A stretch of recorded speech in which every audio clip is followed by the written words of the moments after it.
Hello, everyone. Welcome back to Enjoy English Talks, the show where every conversation helps you learn.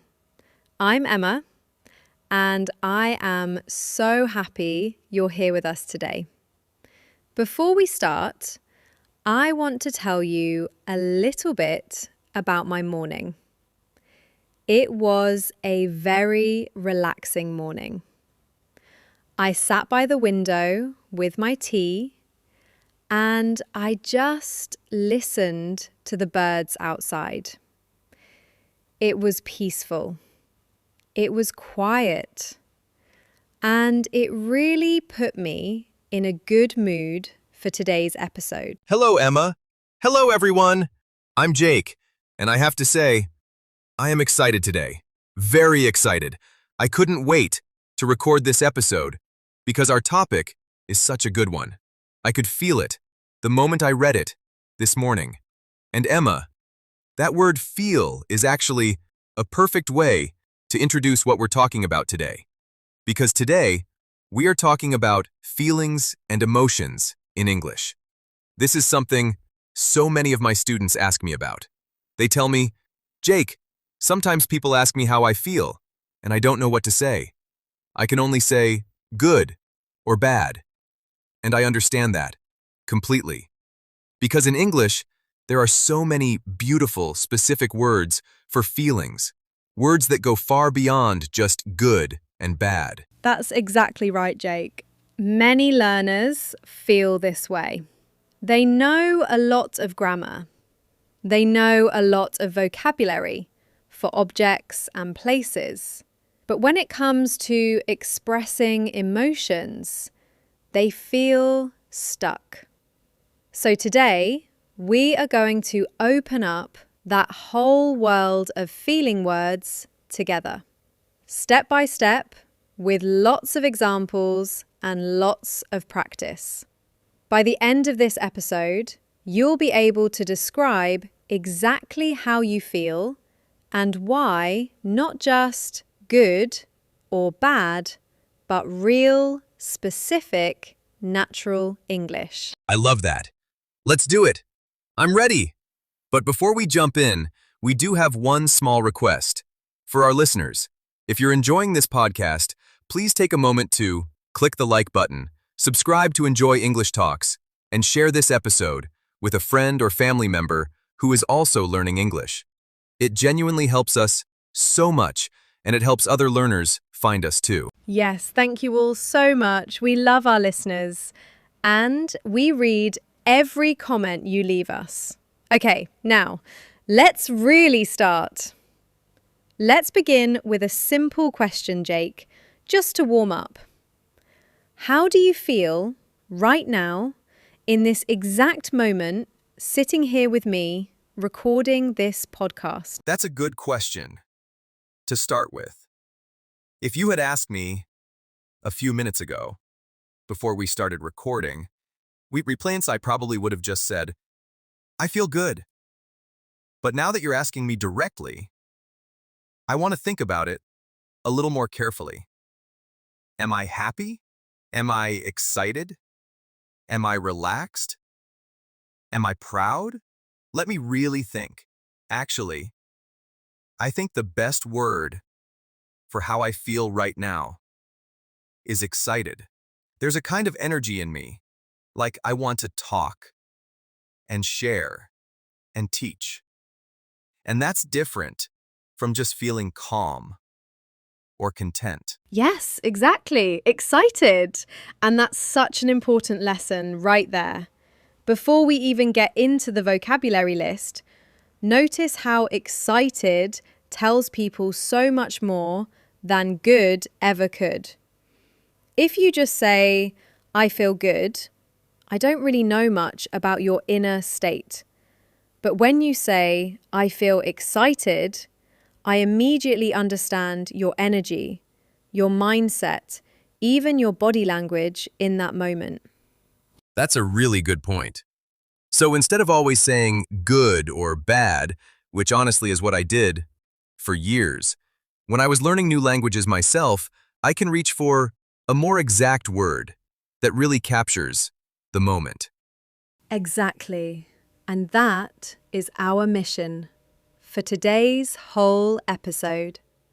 Learning exact words for feelings so that you always have the right word for the right feeling, no matter what situation you're in. Positive feelings. Let's start with our first group of words. Positive feelings. The good feelings. The first word in this group is happy.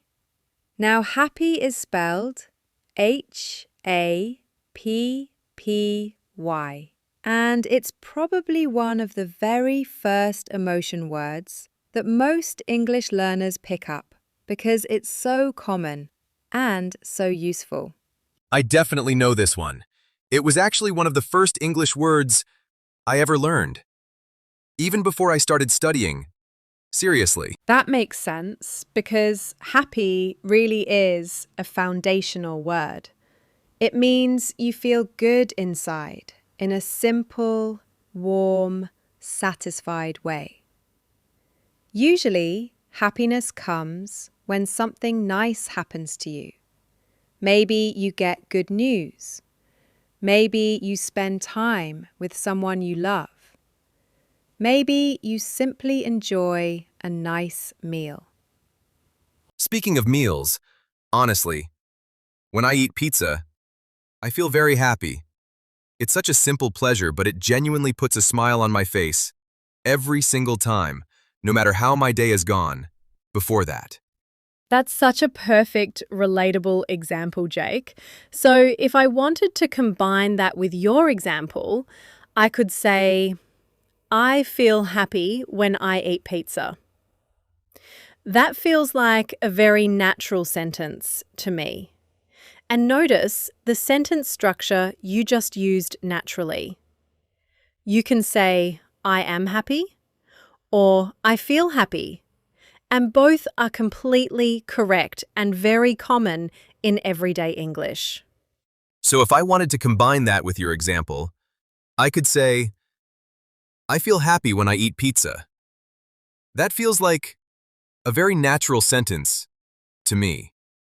It absolutely is. And I want you, our listeners, to pause for a second after this episode and think of your own version of that sentence. What makes you feel happy?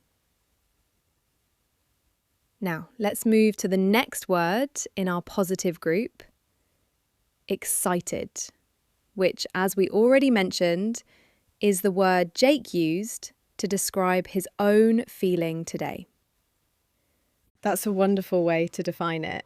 Excited means you feel very happy about something that is going to happen in the near future.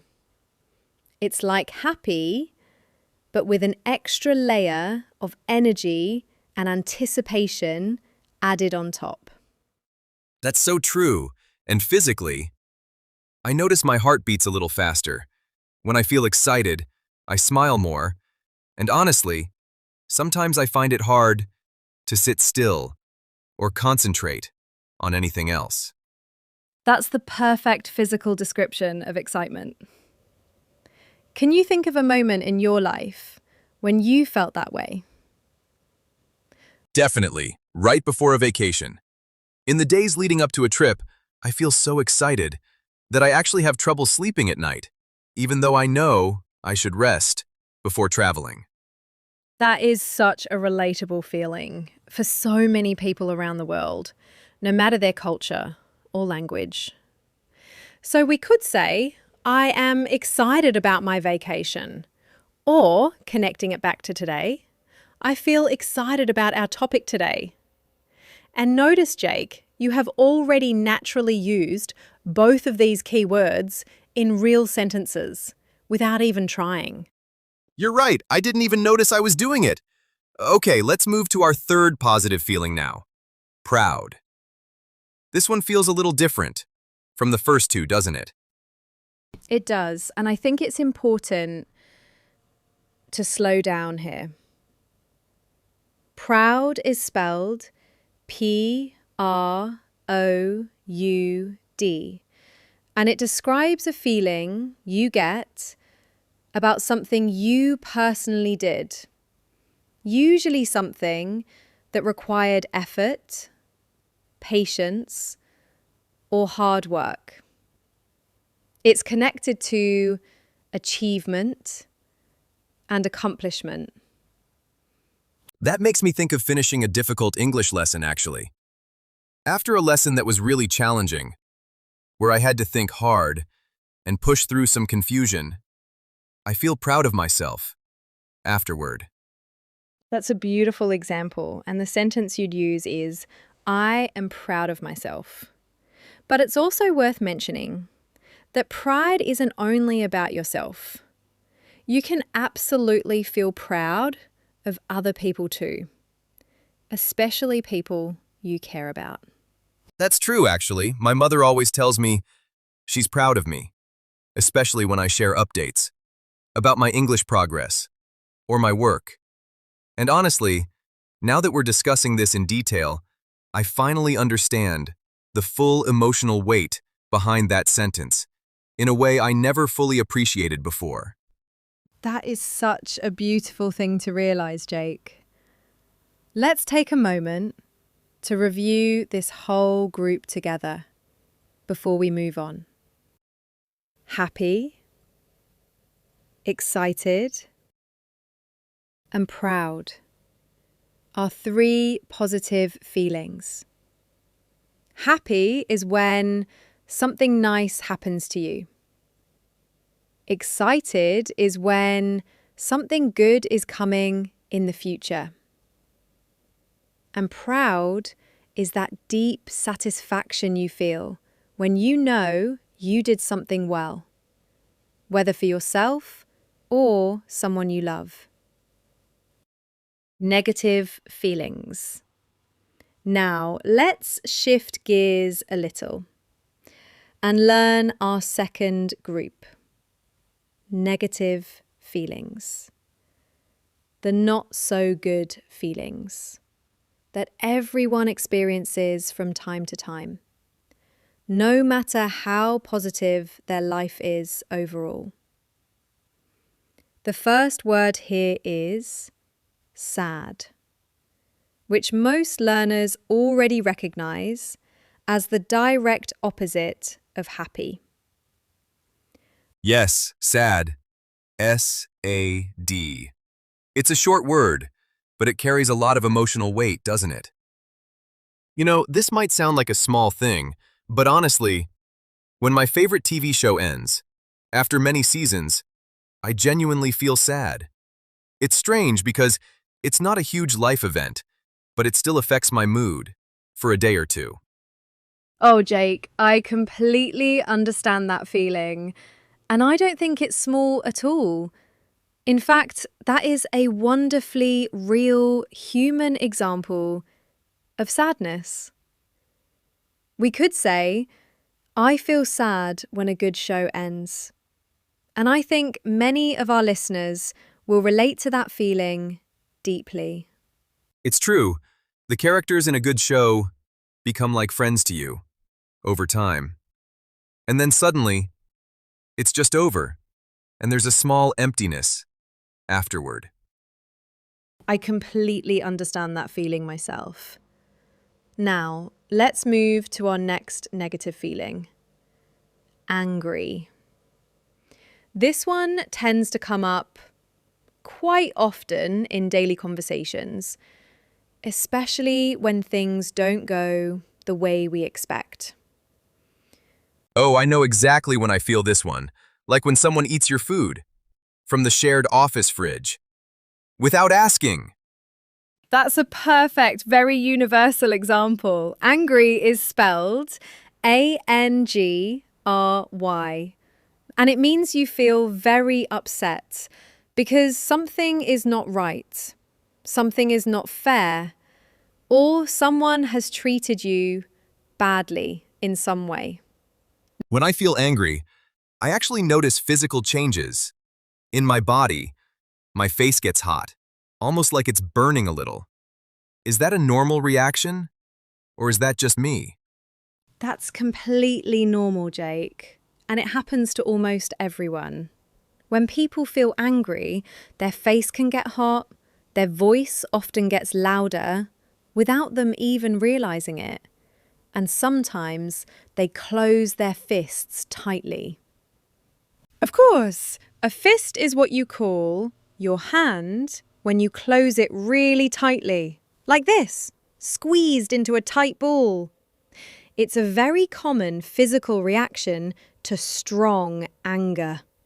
Fists, could you explain that word a little more for our listeners? That actually happens to me sometimes. When I'm truly angry, I close my fists tightly and I breathe very hard through my nose, almost without thinking about it. That's such an honest description, and actually a very good technique when you feel that way is to consciously take one deep breath. Breathe in slowly, hold it for a second, and then breathe out slowly. It genuinely helps calm the body down. Now that we're talking about it, I do think that helps. So if I wanted to describe this feeling with a full sentence, I could say, I am angry because someone ate my lunch. Yes, exactly. And that is a very real, very relatable problem that almost everyone has experienced at least once in a shared office or shared living space. Now, the third negative feeling in our group today is lonely, which I think deserves a slightly gentler, slower explanation. Lonely. I've heard this word before, but I'm not always fully confident about what it truly means. That's completely understandable, and I'm glad you asked. Lonely is spelt Lonely, and it describes the feeling of being alone in an emotional sense, even if there are people physically around you sometimes. It means you want someone to talk to, you want a friend nearby, but for whatever reason, that connection isn't there in that moment. That's actually a heavier word than I expected. Just talking about it makes me reflect on times I've felt that way myself. It is a heavier feeling, yes, but I want to say clearly to our listeners, loneliness is an extremely common human feeling, and many people feel this way sometimes, even people who seem very social or surrounded by others. It doesn't mean anything is wrong with you as a person. It simply means in that moment, you need people near you. Friends, family, or simply someone to talk to. That's actually quite comforting to hear it explained that way. For me personally, I feel lonely most strongly when I move to a completely new city and I don't know anyone there yet. That is such a good, honest example. And I know many people listening right now will relate to exactly that feeling, especially if they've moved for work or study. Let's review this group together. Sad, angry, and lonely. Our three negative feelings. Sad happens when something bad occurs. Angry happens when something feels unfair or wrong. And lonely happens when you deeply want someone near you and that connection is missing. Very well done today, Jake. You're explaining these feelings beautifully. Everyday feelings. Now let's move on to our third and final group for today, everyday feelings. The ones that show up in ordinary daily life, almost regardless of major events happening around you. The first one is tired. Oh, I know this word extremely well. Maybe a little too well. If I'm being completely honest, Monday mornings are the perfect example for me. Every single Monday morning, without fail, I feel incredibly tired, even if I went to bed at a reasonable time the night before. I think that experience is almost universal. Across cultures and countries, Monday morning tiredness might be one of the most globally shared feelings in existence. In fact, I am tired is probably one of the most commonly spoken feeling sentences in the entire English-speaking world. That's probably true. I could easily say, I feel tired after a long day at work, and that sentence would apply to millions of people every single evening. Exactly. And building on that, there's an even stronger word we can introduce here. Exhausted. Exhausted means very, very tired, beyond ordinary tiredness. How would I spell that one? It looks like a slightly longer word. It is a bit longer. Exhausted,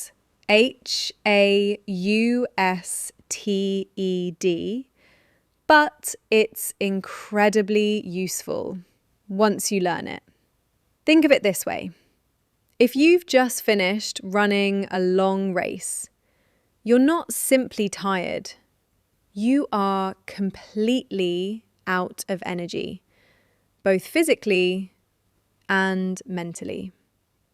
Wow, just saying that word out loud actually makes me feel exhausted myself.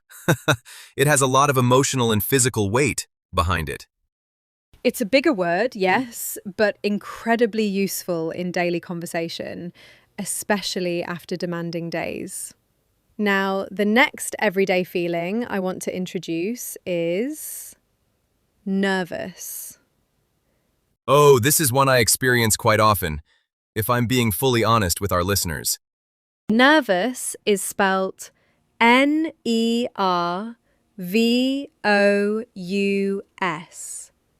and it describes that feeling of being worried about something, usually because you're not entirely sure what will happen next.